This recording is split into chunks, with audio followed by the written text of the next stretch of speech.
Today we'll be checking out this 36-inch tower fan that was sent to me by the brand Antarctic Star. We'll be testing how much airflow it actually puts out, going over all the controls, the different modes, and everything like that. So now let's go ahead and start with the fan speed mode, testing those different fan speeds real quick for you to give you an idea of how powerful this thing actually is. So this thing has 3 different fan speed modes. I have this little tissue right here to kind of show how powerful it gets. So we'll use this remote control quick to turn it on, click that on off button, and then automatically just start on that first fan speed mode.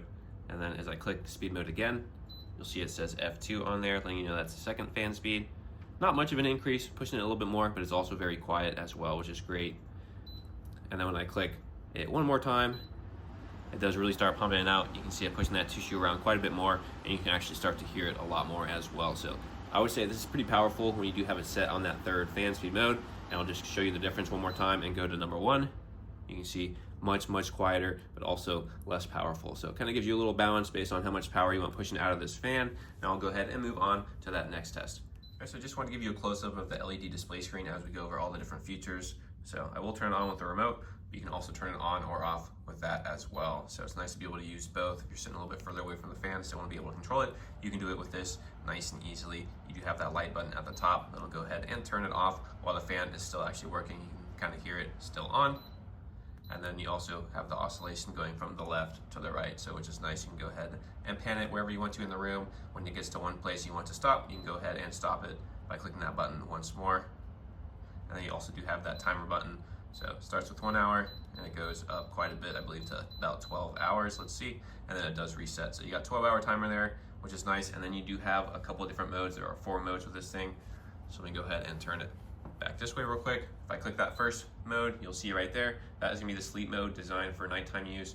Kind of lowers the fan speed, runs a little bit quieter, so that way it's less disruptive to your sleep.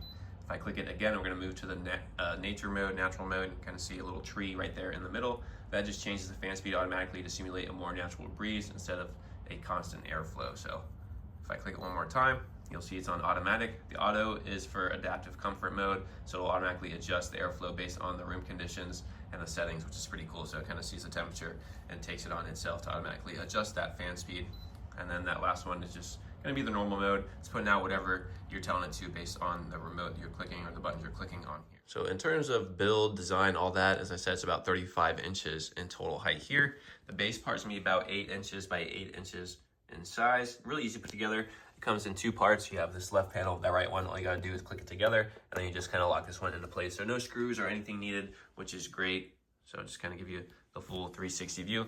Let me go ahead and pick it up and show you what the back looks like as well. There is a little slot. You can put the remote control in there if you wanted to kind of store it in there, nice and easy. You can see that's where it's taking in the air and then pushing it out the front. And then the cord is obviously plugged in through the back, so you don't have to worry about pushing it underneath here, which is also a nice, cool feature. So overall, I think this is a solid tower fan. We'll just go ahead and show you that front one more time. As I said, there are gonna be 4 different modes, 3 different fan speeds, and it does go back and forth quite a bit as well. So if you're looking for a new fan that offers strong airflow, different modes to customize it, definitely recommend checking this one out.